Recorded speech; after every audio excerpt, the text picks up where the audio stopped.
host for this conversation, and I'm really pleased to be here, as I know it's one thing to read about making a career transition, but getting to hear firsthand from people who've done it brings a whole another level of insight.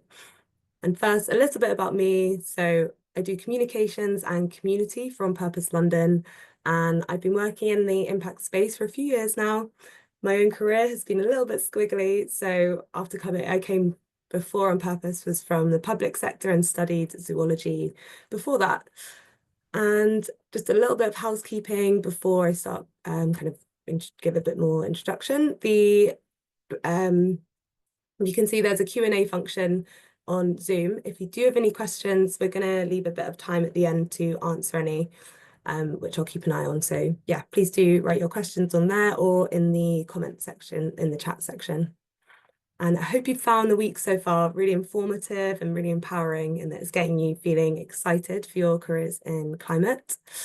And our topic today is how to transition into a climate career and lead change. I think couldn't be more timely. I mean, you're all here today, so we're not going to kind of go too much into why it's so important, but focusing more on how you can actually do that. And our panelists are three people who have made that shift.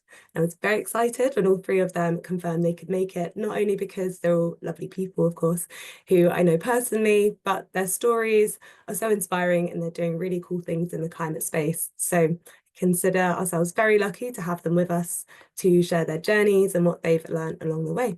So welcome to our speakers. First, we have Nikki Elton. So Nikki's made the leap from being a corporate lawyer to becoming the impact lead at Pinwheel. Then we also have Jonathan Spencer here. Jonathan previously worked at Network Rail and is now head of operations at Green New Deal Rising. And we also have Dan Enzer.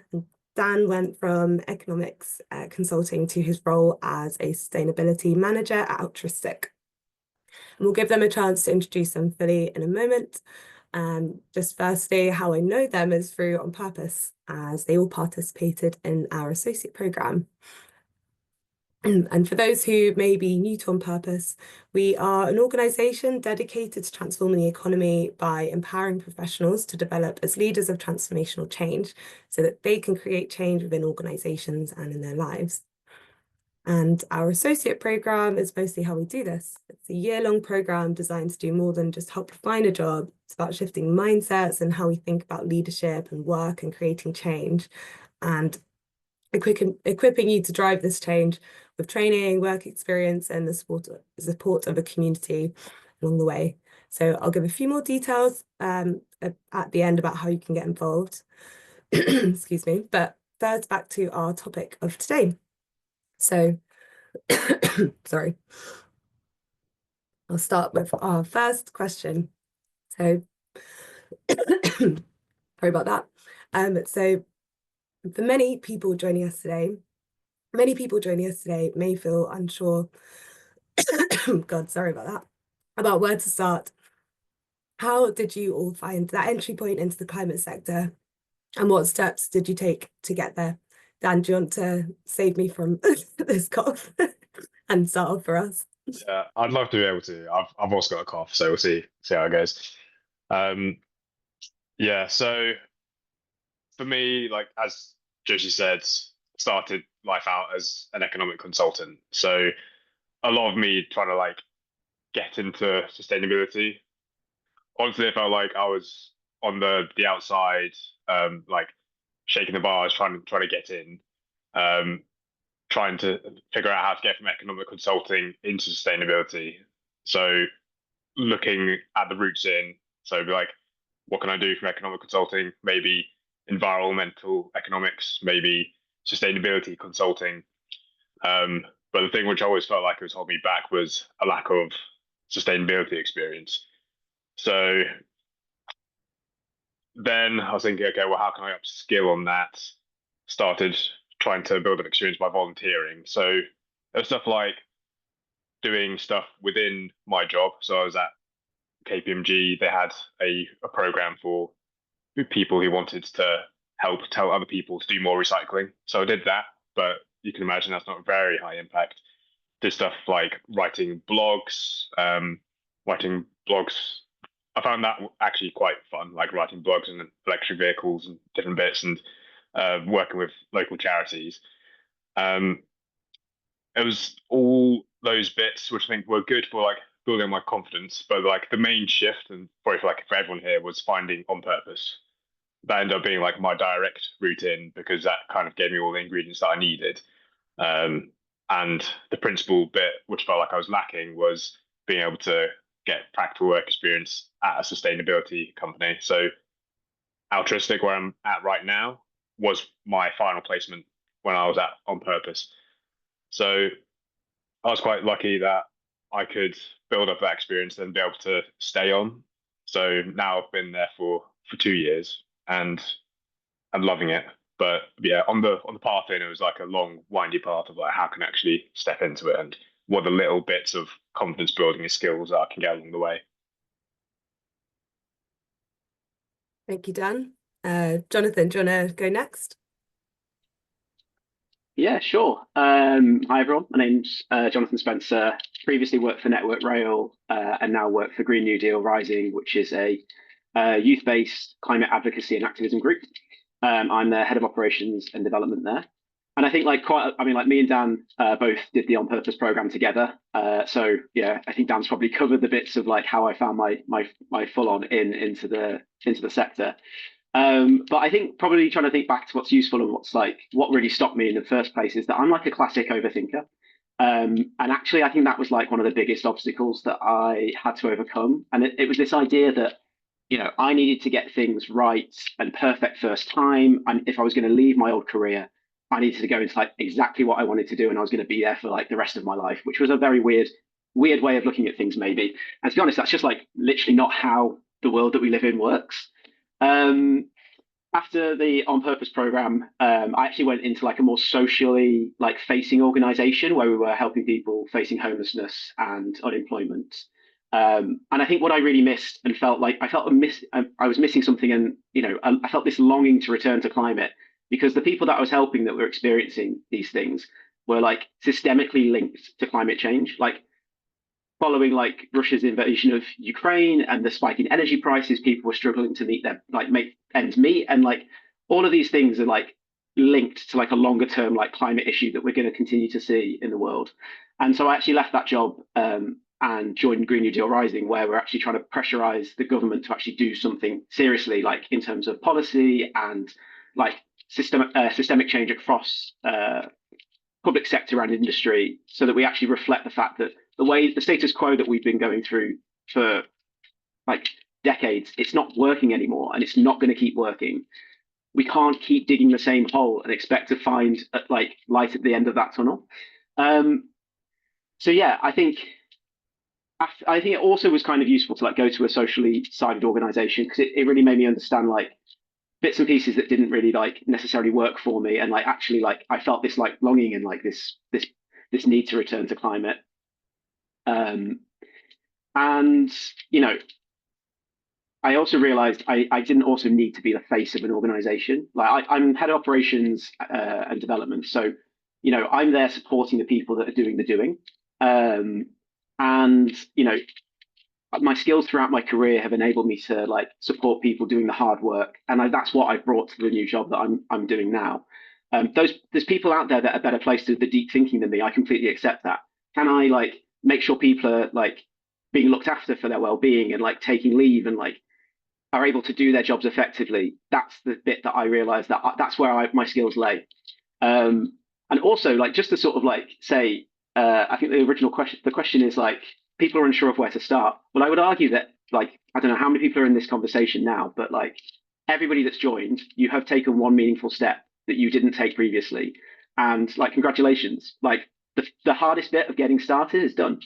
But yeah, that's all that probably got to add on this. So like I'll pass over to Nikki. Thanks, Jonathan.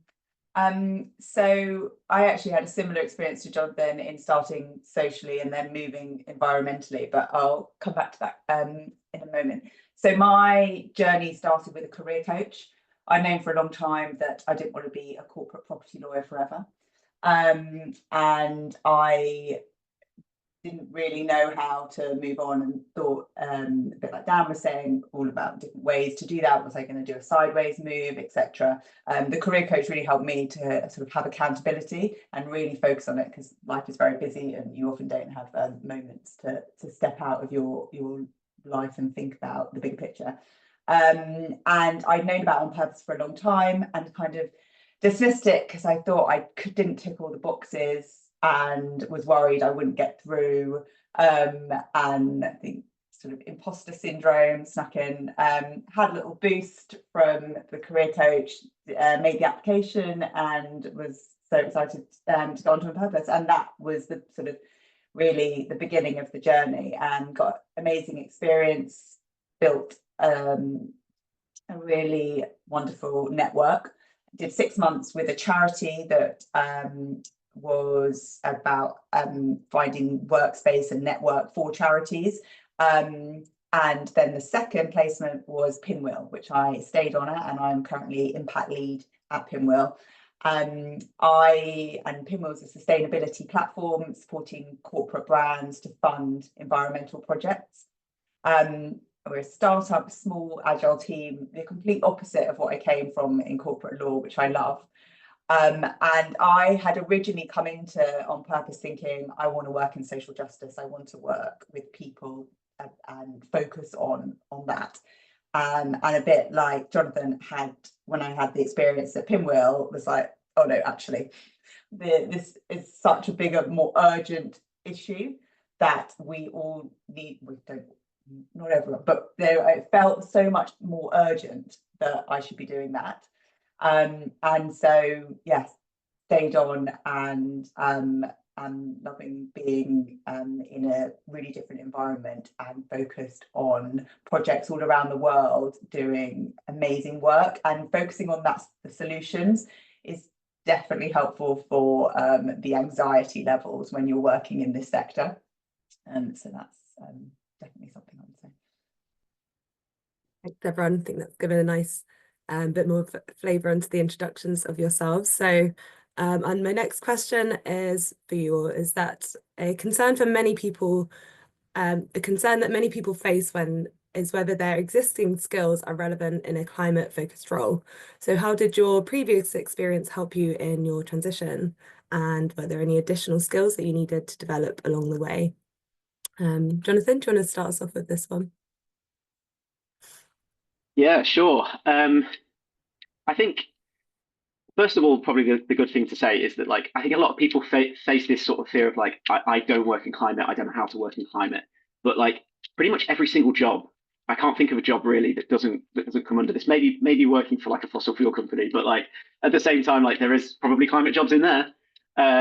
Like every part of the climate workspace, it needs people, whether you're like a marketing lead or like you work in data analytics, like facilitators, like there's no end of like where your skills could like go into use. Maybe you're looking to do like a wider career pivot, and maybe you're thinking, I don't want to work in marketing anymore. I don't want to work in data anymore. That's absolutely fine, but you'll have so many skills that are like missing from this space anyway.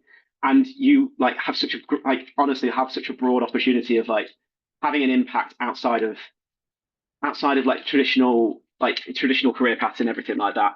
I think for me, what was really like useful when I was on the On Purpose program, I previously always used to describe my career as like playing a game of pinball.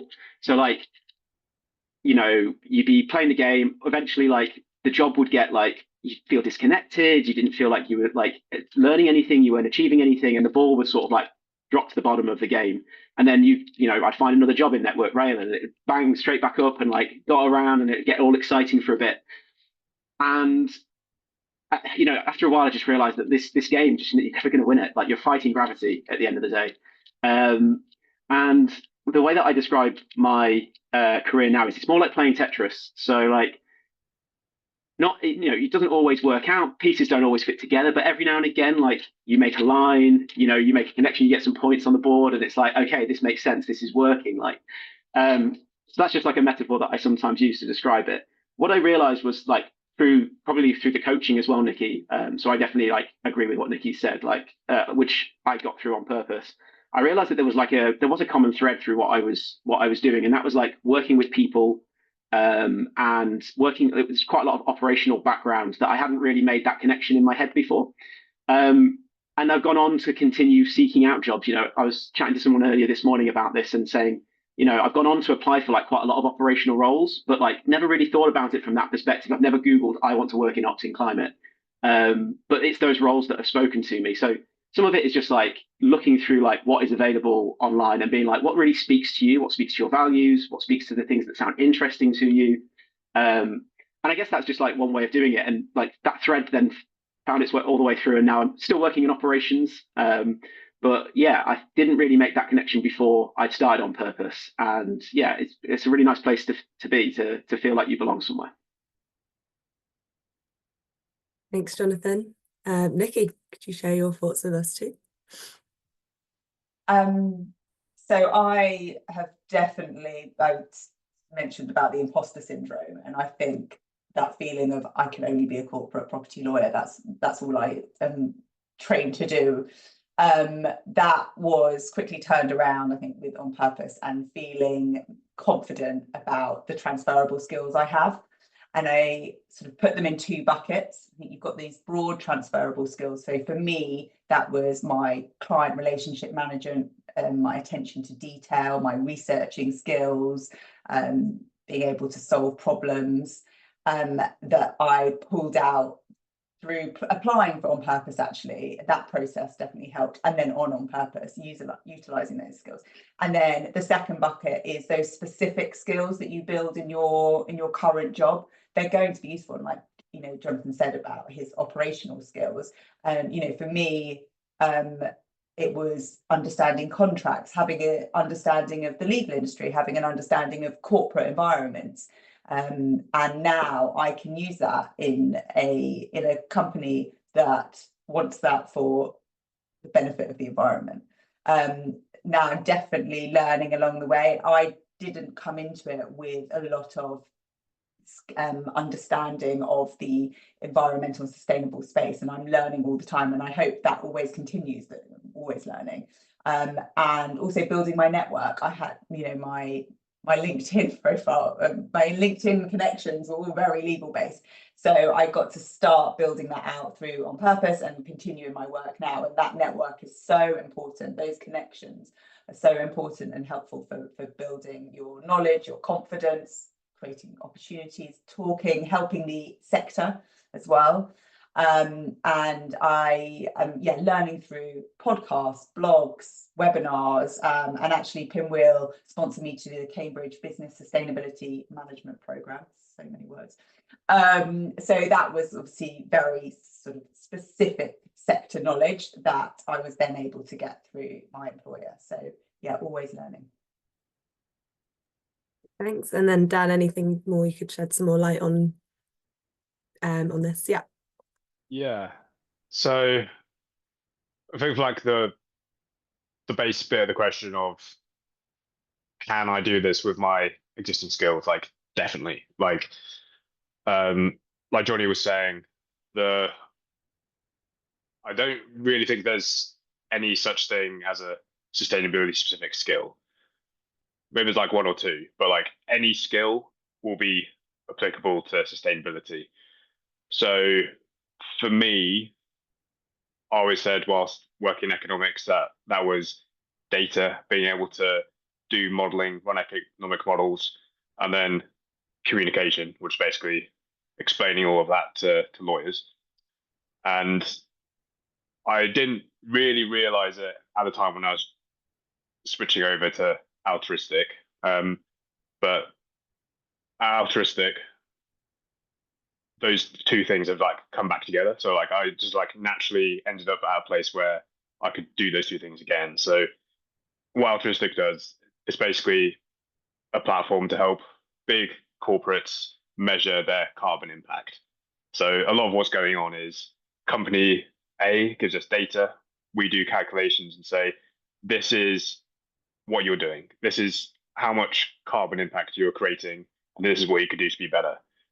So I'm in there trying to help figure out how can we do these calculations better? How can we give the companies the right information so that they know who I should be buying from, where I should be directing my money. And like I say, it was probably maybe a year ago that I realized, oh, here I am, like doing data and communications again. I thought it was going to be a big switch, but actually I am just using the same core skills. I think the things which were different, and this is what I'm thinking of, if there's like anything which is a like sustainability specific skill, which is probably going to apply to everyone here, it's maybe one or two things. I'd say like adaptability. The whole space is like moving really quickly. There's stuff that I'm learning, which is like shifting. A lot of new things I had to learn about corporate sustainability. There's loads of different acronyms, SBTI, TCFD, loads of things to pick up on. And because everything's shifting, you have to like talk to different teams who are doing different things all the time. So there's the adaptability bit, and I don't really like it as a skill name, but something around stakeholder management. Like a lot of what you're doing is talking to people, like bringing them on side. Like you might be like talking to the finance team or talking to the operations team, like people who may not be as clued up on sustainability. You're trying to bring everyone together and either like lean on them or get them to do something. So I say stakeholder management, but really, yeah, that's just people skills, isn't it? So there are some things that are just like really helpful to sustainability. Thanks, Dan. So onto another area. So career changes can feel risky and daunting and challenging, especially, around financial stability and job security. So how did you manage these concerns when you transitioned into the impact space? And Nikki, would you like to start us off? Cool. So obviously it's very specific to everyone's life situation. I was in a very privileged position of being in a 2-income household.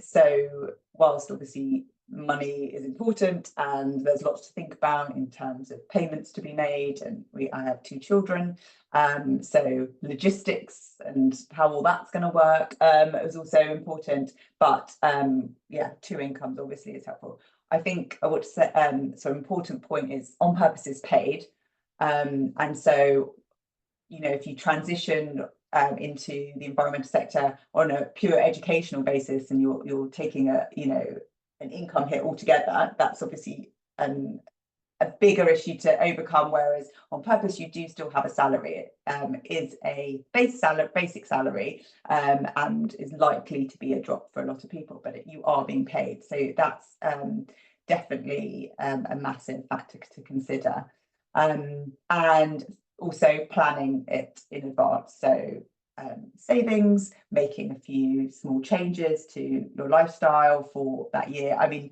and my salary now is a lot less than I was earning as a corporate lawyer. So I made a very specific life choice there. But I mean, that's not necessarily the case for everyone, I would say. But yeah, thinking ahead, making some savings where you can. And I would also say, building your CV whilst you're in employment is really helpful. Like Dan mentioned that, of getting involved in activities within your existing employer, and also outside. So I was doing that as I was working to help ready myself to make the move. Yeah. Thank you, Nikki. Dan?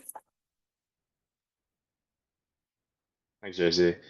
Yeah, I think my answers for this are going to be a bit weird. Yeah, the uncertainty is tough. There's so many different types of uncertainty here. Of like, is my career going in the right direction? Am I making the right choice? How's the world doing? Am I good enough? Like, there's so much happening there.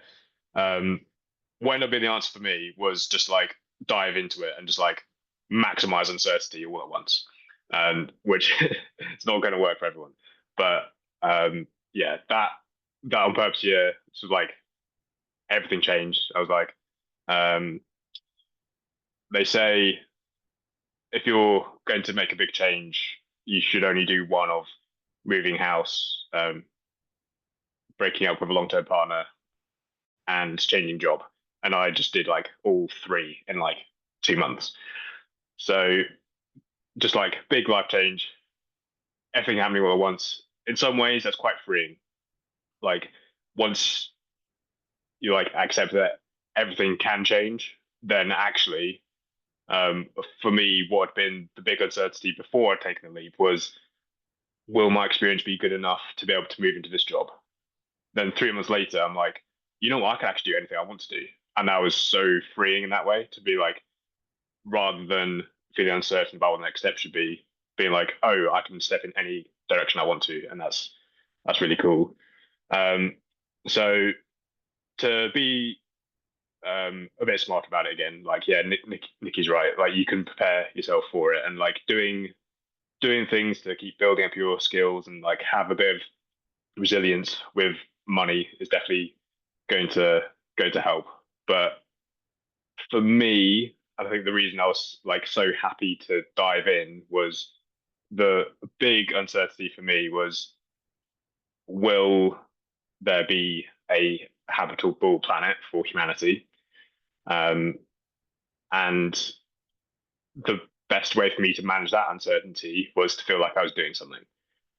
And I was like way, way happier to step in and take whatever financial hit or have whatever life shifts to be like, the big bad uncertainty, I'm contributing to it at least in my own little way. And that was worth a lot more to me. Thanks, Dan. And Jonathan, do you want to round us off for that question? Yeah, no, sounds good. Thank you. And yeah, I think probably just also checking my own privilege, and like my experience is not the same as anybody else's on this call. So like everybody's in a different place, and that place can give you different levels of anxiety and fear as well. I took a pay cut to go on and do On Purpose. I took a 50% pay cut. But I viewed that as something a bit differently, which was like, I've spent all this time and effort plowing it into like a career trajectory that like didn't give me anything out the back of it, having spent like 7 years there. And I'm actually going to, the way I viewed it was, I'm going to spend this year as like, I'm going to invest this capital, this time, this energy into doing something progressive for myself. And at the end of the day, if it doesn't work out, not hopefully it always does work out, but if it doesn't work out, it's not like all those skills that you've learned in a previous career go nowhere. There's other opportunities out there. I mean, like if you really needed to, there's always the option that you can go back to what you were doing before. And I think we look at things a lot, like in terms of climate, like a lot of messaging that I seem to get is like where you put your pension matters loads, like where you spend your money matters loads. And nobody really talks about like actually spending, you have about 80,000 hours in your career, right? And we don't talk about like 80,000 human hours is a huge amount of effort and energy and time. And like, that's so much that you can invest. If you can't do other things, like so much you can invest in doing something meaningful for the planet. Where I'm at right now, like I don't think I probably earn quite as much as I did at Network Rail. But like I can happily pay my mortgage, I can pay my bills, and I live a pretty comfortable life. I'm also not miserable, which I think is actually kind of like a really big, important point in this, which is like in a career that you don't feel fulfilled and connected, your earning potential is always going to be limited. You know, I was struggling at the end of Network Rail to like get promotions. And honestly, I think that's because my heart wasn't in it anymore. And I think that translated across to the people that I was working with and to the people that were interviewing me. Since then, I've gone on and done like a myriad of different jobs. I'm in a way more senior position than I was at Network Rail in my organization. And I'm genuinely excited about like what's next, what's the future, what's going to happen. There's a couple of quotes that came to me like a quote came to me whilst I was writing my sort of points for this, which was like, all the money in the world never bought anybody a wink of time. And this life is here for us to try things. And you know, I feel like that's probably something that you can lead with in yourself as well. Like you can have all the money in the world, but like you're never going to get a chance to do things differently a second time round. Great, thank you for sharing kind of insights into what's got you here. So maybe looking a bit into more about where you are now, what does it look like to lead with impact and purpose in your current roles? Would anyone like to start off with that one?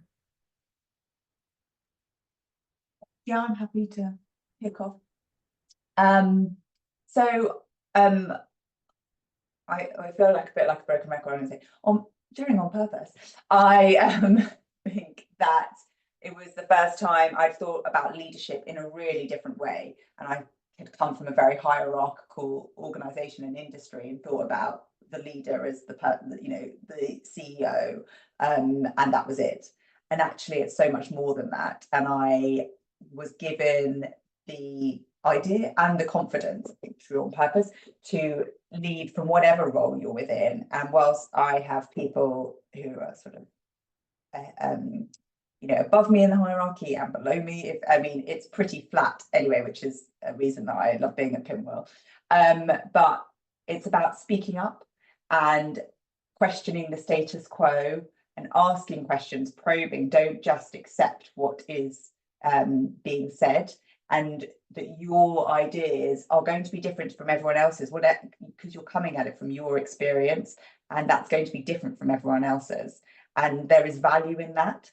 And so to have confidence in that and, question, ask, when you do that, it plants a seed, and you're not always going to change people's minds, but sometimes you might, and you might just plant the seed of that, and then they'll see something else or talk to somebody else, and then it builds and grows, and that's how you can make change. And I've really seen that, I think, at Pinwheel, that being in an organization where your voice is wanted and appreciated, and that nothing is just a given and because somebody is more senior than you. And so I think, that's a much broader sort of view that I didn't have before. And I think sort of role specific and organization specific, at Pinwheel, we're working with environmental projects from all around the world. And so sort of leading with purpose is thinking about what organization is making the most impact, what organizations are leading with integrity that I want to promote to clients. So when they come to us and say, where should we put our sustainability funds, we're presenting them with amazing projects that are doing brilliant things for the planet, really impactful. And it's not just about buying cheap carbon credits and ticking the box.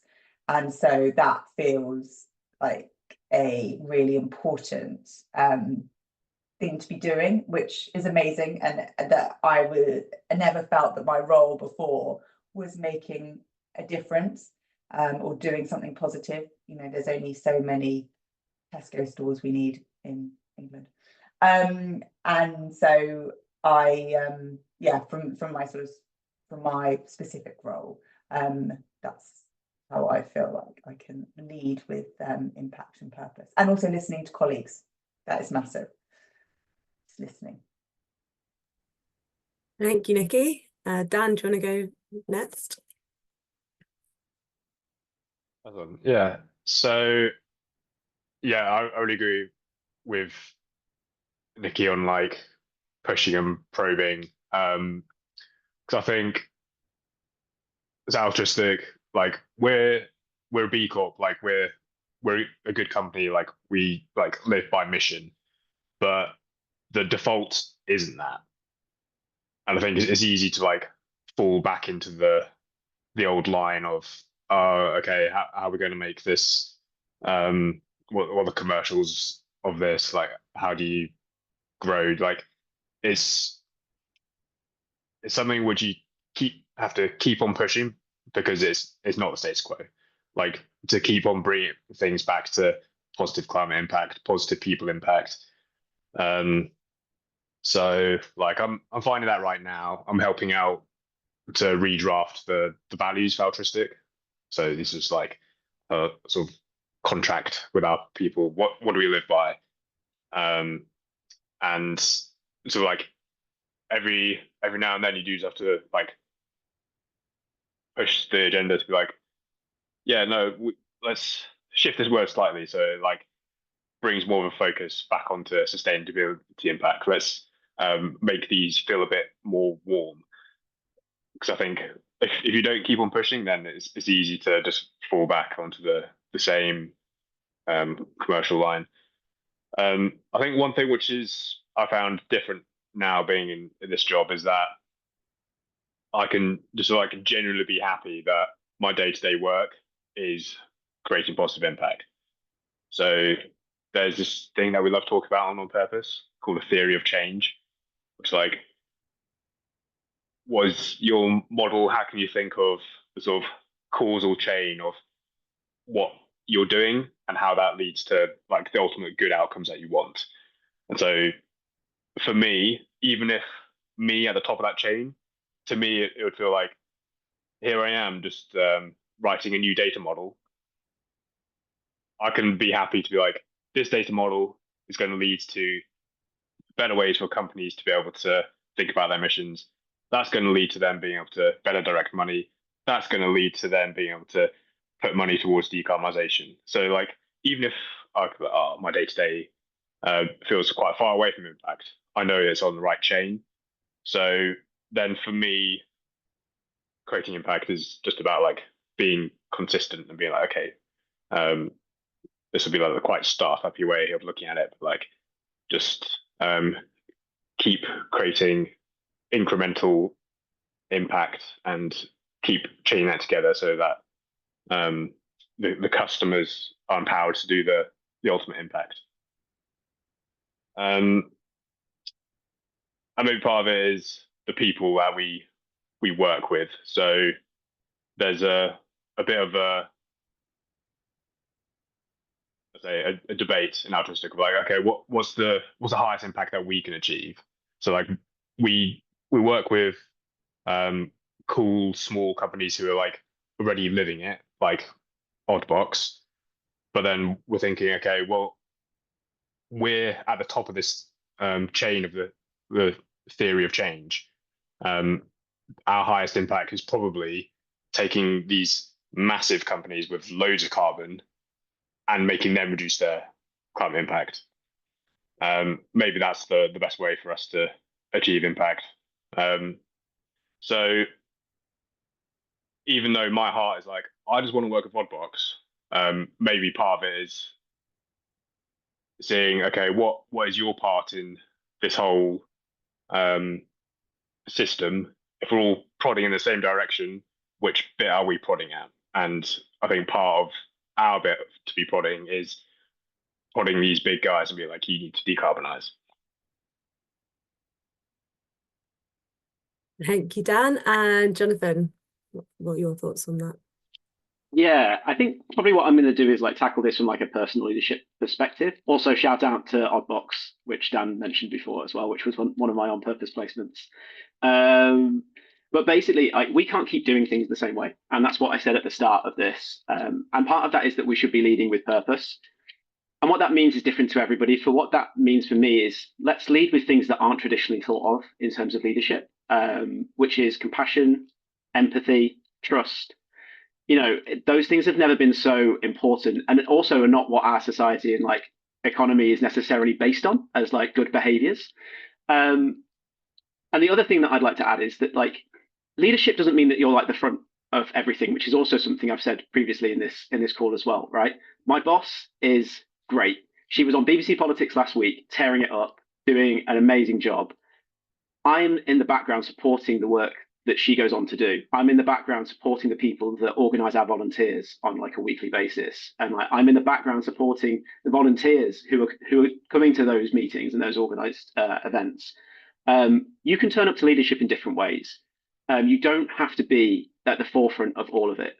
And a part of that, I think, is also like you're not shying away from difficult conversations. You know, you can take your pick from the last couple of weeks, which is like the floods in Valencia, Trump being re-elected.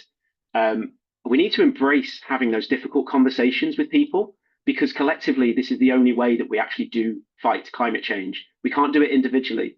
You can't carry the weight of this individually on your shoulders.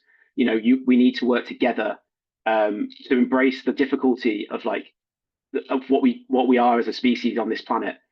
Ignoring the problem hasn't worked, and it is not going to work going forward.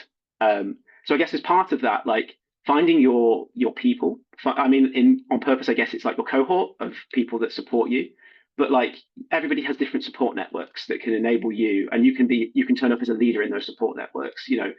It could be, I don't know, being on the PTA of your kid's school, like, and bringing a different flavor to it from there. It could be somewhere that you volunteer. Like, there's loads of different ways that you can do that. Is it even maybe start a climate group in your organization if you don't already have one? Why not? Like, I'm sure like most people have like organizations that hold those spaces. Network Rail did, and even like facilitating that conversation there, it plants a seed, and that's how you can turn up as a leader. Yeah, I think that's probably all that I can add on that for now. Love that. Lots of good sentiments and advice there. Thank you. So our final question, I think, before we open up the floor to I can see some that have come through on the chat and the Q&A, is so we're joined here today by people who are keen to make that transition into climate work. Alongside all the other great bits of advice you've given, could you share maybe just one really practical action that they can take today to start on their journey? And yeah, feel free, anyone who wants to take the floor first with that.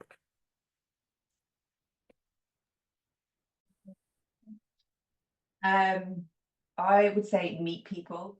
At the beginning of my sort of career transition, I just spoke to as many people as I could about as many different things. That was when I saw a bit of a crisis of confidence and speaking to lots of people about different ideas and just hearing about their jobs, what they do, and reach out. So many people are generous with their time and are really happy to have a virtual coffee or a real coffee. So extend just talking to friends of friends and be open about, that you're thinking about a career change, and if you're open, people are often open back, and meeting other people, hearing about what they do on a day-to-day basis is just brilliant to get you thinking about what do you want to do on a day-to-day basis. It's okay saying, I want to be working in environment, but what do you want to be doing? There's so many different organizations doing amazing work, from, policy to the practical things on the ground, to consultancy, to getting into the real detail. And so I would talk to as many people as you can, reach out to people on LinkedIn. And so I set goals for myself of each week I was going to speak to a new person. To be some classic lawyer and have to have a to-do list and very set goals to be able to tick them off. But so that worked for me, and obviously everyone's very different. But yeah, go out there, meet people and have conversations. You never know where it's going to lead. Thanks, Nikki. Jonathan, what advice could you give to our audience today? I feel like I probably gave lots of advice in the last answer to the question, but those are all actionable things that people can do, I guess. But I guess when I saw this question, I wrote a few things down. I mean, first of all, to hark back to what I said at the start, you've all made an actionable step by literally just turning up and being on the call and asking lovely questions. The first step is done in that respect. What I would advise is don't lead by fear. Leading by fear has never led me to a point where I've made a good decision. And it's always held me back, and it's held me, fear is there to teach us that, not to repeat mistakes, to preserve ourselves, and it's preservation. But don't use it to dictate what you do with your future. Because I think the only thing that I've ever found by leading my decisions with fear is regret. I think one of the things that I would what I'll do is I'll maybe set some homework, even though I will never be able to see if anyone has ever done this. But I think one thing that I thought back on when I saw this question was I really wish I had a vision statement, or a sentence or a paragraph that I wrote I don't know, 2.5, 3 years ago when I started this journey. Something that I could look back on and would have been nice to have brought today and read out to people. And maybe that's something that people would find useful. Maybe 5 minutes after this call, find a blank piece of paper, write down immediately what your thoughts are. Imagine a life where all these things come true, all the dreams that you have, and what you're doing in your work and stuff. And then put it away. Maybe you'll never look at it again. Maybe you'll never find it again. But that you've done it, and you set that first sort of vision for yourself. Because I think a lot of it is just instead of thinking of all the practical reasons why you can't do something, think of the vision of what it would be like to achieve it. I think that's really powerful. Love that vision statement. Thank you. Thank you, Jonathan. And Dan, what are your thoughts on this one? Those are both two really good things. Yeah, I think they're great because I didn't do either of those, and I wish I did. And I think especially having like now had a coach and spoken to a coach and figuring out that actually, yes, those kind of things of like having a vision and a sort of goals to hit it on along the way and being consistent with that is like the best way to make a transition. But my tip, I'll go with if you've heard of the Japanese concept of ikigai, which yes, I know like Terra and On Purpose loves this, so this may not be new to you, but I think ikigai is basically like a Venn diagram. So you have four interlocking circles of what you're good at, what you love, what the world needs, sustainability, and what you can get rewarded for. It's like what you can get paid well for. I think I've tried to do these before, and I always find it quite hard because it takes a lot of reflection. And I think when you're faced with the question of what am I good at, that's a great question for imposter syndrome to start saying you're good at nothing. So I think a nice way to do ikigai is to see it as like a bit of an ongoing project. Like you start it off, and you're like, okay, what am I good at? What do I feel confident at? And then maybe I can test new things and see if it fits into my ikigai. Um, what do I love? And that can definitely shift over time, and that's worth like trying new things out to see if that fits into your Venn diagram. So I think to have that first go, building out your ikigai, but also be very open to prototyping with it and testing it. And then once you've got a set of bullet points in there that you're happy with, then you can start doing this thing of going out and talking to people, going out and trying to make this happen. Because the whole like ikigai is just to frame, I guess, what kind of job would I want to go for, and then the next bit is okay, now let's make this happen. And then you want to be going out and talking to people and making the vision come to a reality. Amazing. Yeah, we love Ikigai On Purpose. So glad you brought that up, Dan. Okay, thank you so much for your insights and stories and advice. I'm gonna open up the floor now to the questions that we've seen coming through on the chat.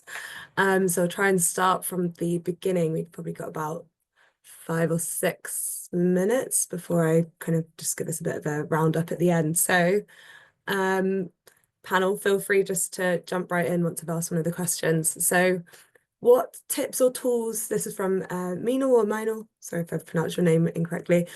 What tips or tools would you recommend in managing stakeholder management and influencing for a role in the climate space?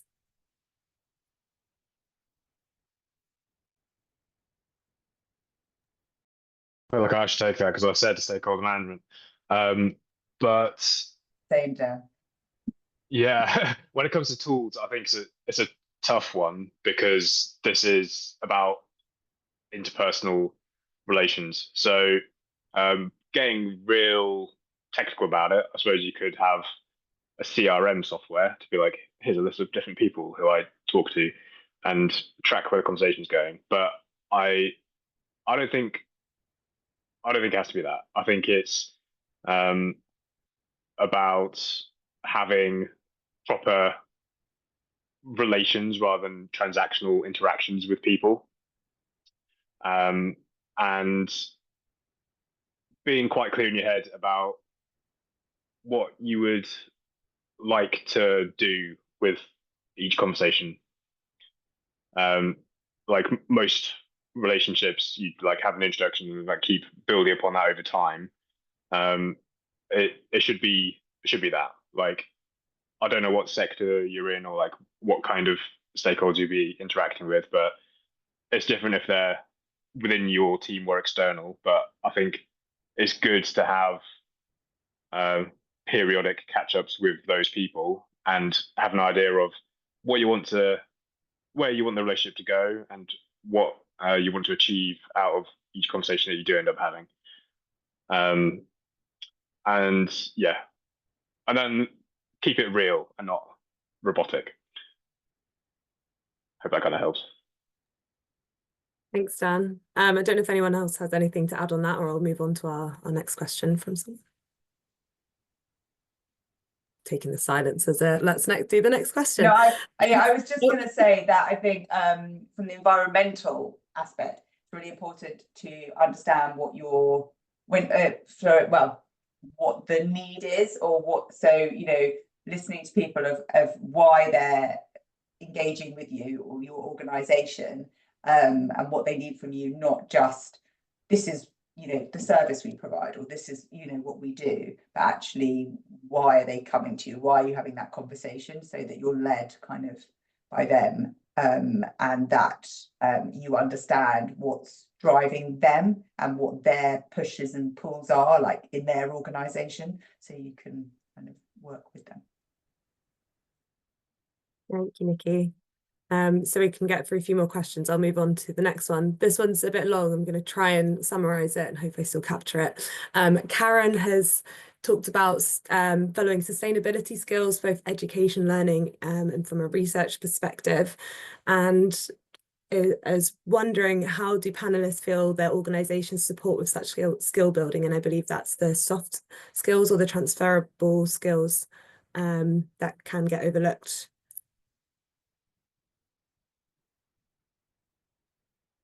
I don't mind having a go at this. Yeah, I mean, like in a lot of industries, I mean, when I remember when I started back in Network Rail, they were starting to look at soft skills as like a criteria that they would measure against and stuff like that. But I still think there is like a heavy earnest on like, and also like from a personal perspective, like fearing about coming into a career in like social impact and climate, there's this fear that you need to have like solid, firm, like learning and skills. And I don't know where that really comes from. It's just like a personal thing that I get.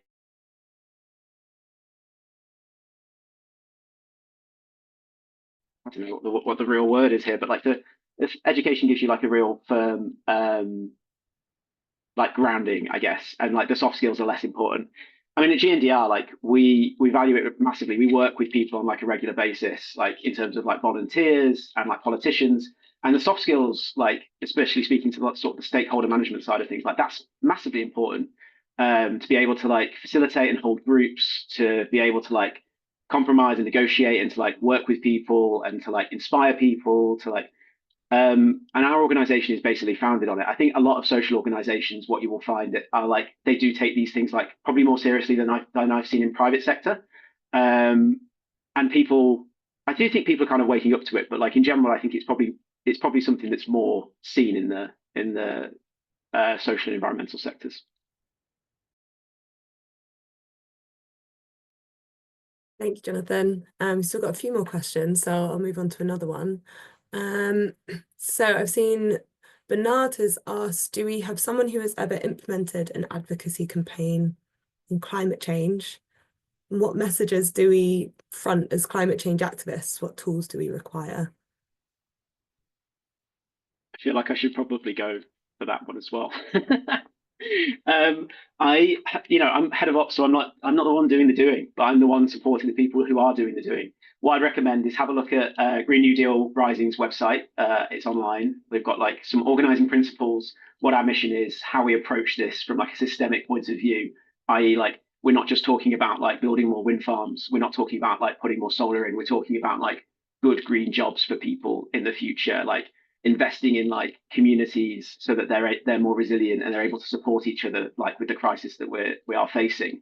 In terms of like how, I'm just going to go back and see if I can find Bernard's question. How do we front? I mean, like different organizations fulfill different needs. We are not Extinction Rebellion, and we're not just Stop Oil. They fulfill a separate need in that fight for climate justice.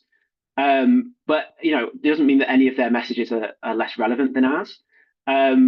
It depends on, I guess, where you feel like your skills and your tools and like your person, like where you're drawn to. But I think the big one is like organizing is a huge one for GNDR, and that's a huge tool for us. Because ultimately, politicians can ignore you individually, governments can ignore you individually, but if you are a movement of hundreds of thousands of millions of people, it becomes a lot harder to hear the voices that are banging outside the room. So yeah, I think that's probably one to go and have a look at organizing, look at some big movement organizing principles, but also have a look at our website. There's loads of useful stuff on there. I think that's great. Thank you, Jonathan. I'd love to answer more questions. We've had lots of great ones in the comments and on the Q&A. I'm afraid I don't think we're going to be able to get to all of them just as I close this off. But if you have specific ones from Purpose, you're very welcome to reach out to me on LinkedIn, or you can email us at recruitment@onpurpose.org. I've just put that in the chat, so you have the email there. So yeah, I think there's been so many great insights in this talk. Managed to squeeze so much into an hour. Thank you so much, Nikki, Jonathan, and Dan, for sharing your stories, your insights, your advice with us today. It's been really inspiring hearing about the challenges that you've overcome and kind of the impact that you're now creating.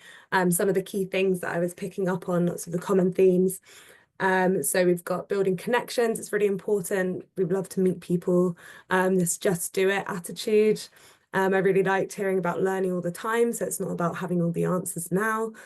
And that I really like the sentiment that leadership isn't just about being at the forefront. You can be a leader in so many ways, especially in the climate sector. There's so many different ways you can do that.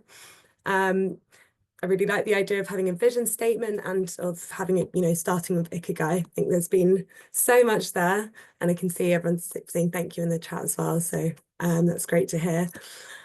So yeah, if the discussion has sparked an interest in making a similar shift, I would encourage you to look at the On Purpose Associate Programme. And you can find out more about this on our website at onpurpose.org, or follow us on social media. We'd love to connect with you. We're on LinkedIn and Instagram if you search for On Purpose London. And yeah, as I said, I'm sorry we didn't get to all your questions, but yeah, feel free to reach out to one of us. So thank you so much again to our panelists. Thank you to TerraDo for brilliantly organising the week and for the support for this event. And importantly, thank you everyone who joined us for bringing your great questions, your energy. And yeah, we will really hope that you leave inspired, and that it's, alongside all the other great events this week, that you're now feeling ready to take that leap and joining us in driving big change. So yeah, thank you everyone. Thank you. And yeah, enjoy the rest of your days. Thanks, everyone. Thank you. Thanks, Josie.